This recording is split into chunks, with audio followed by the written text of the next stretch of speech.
السلام علیکم دوستو، welcome to our channel The Info pile.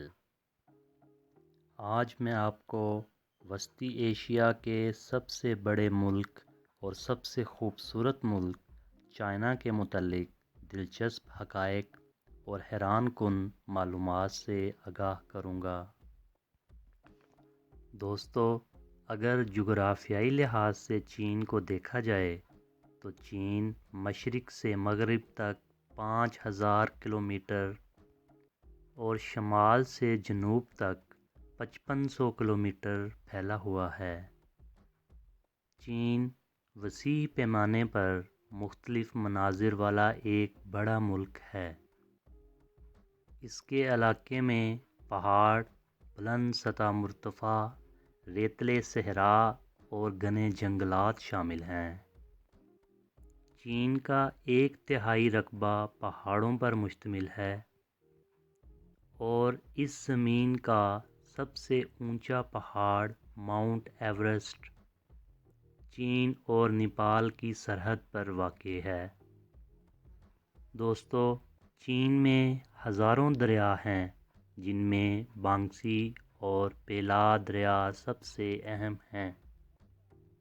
بانگشی river 6300 kilometre طویل ہے، جو کہ دنیا کا تیسرا سب سے بڑا دریا ہے۔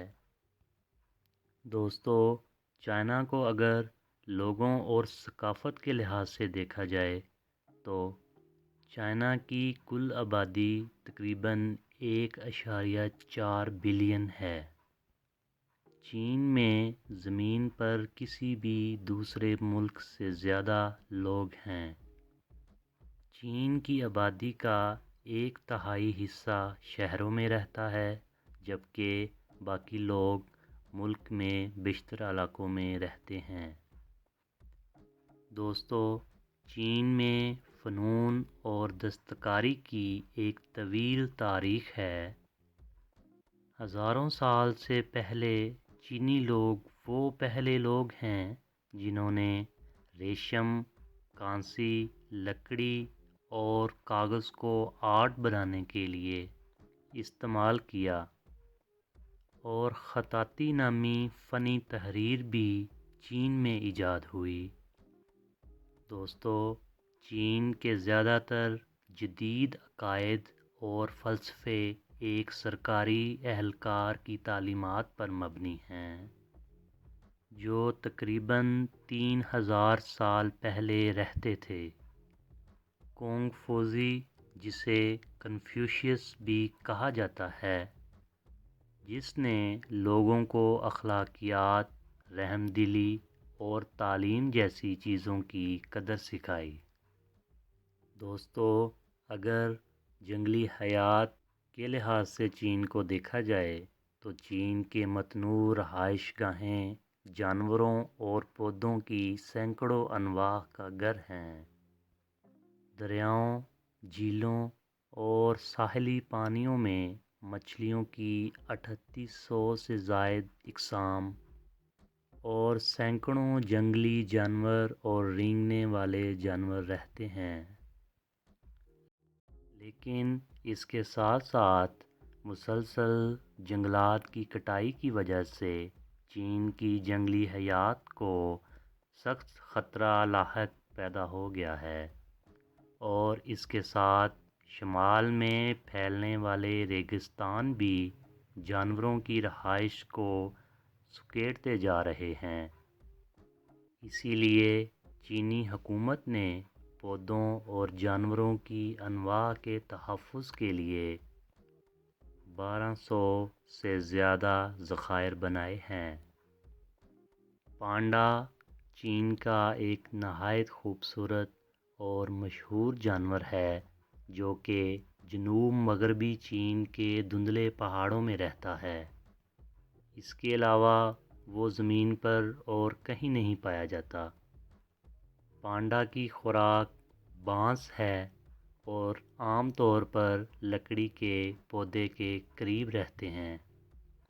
دوستو، زیادہ تر پانڈوں کو ان کی جلد کے لیے شکار کیا جاتا ہے۔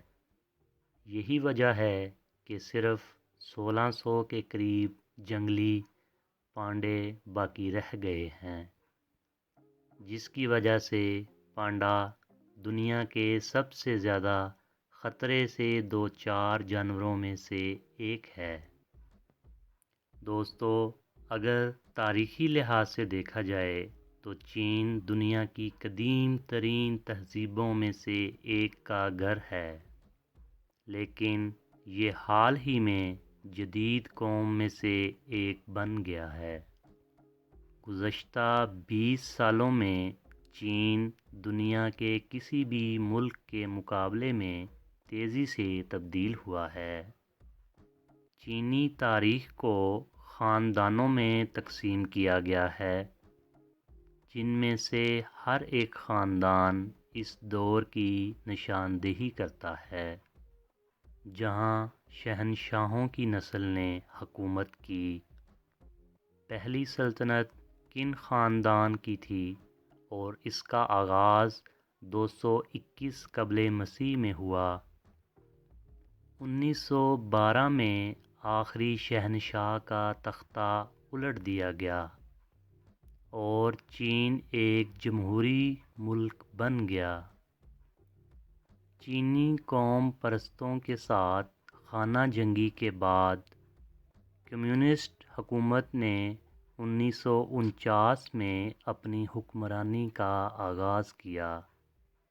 اس کے ساتھ ساتھ دوستو، میں آپ کو یہ بھی بتاتا جاؤں کہ قدیم چین ایجاد کی سرزمین تھی۔ صدیوں سے چین سائنس اور ٹیکنالوجی، فلکیات اور ریاضی میں دوسرے ممالک سے بہت آگے رہا ہے۔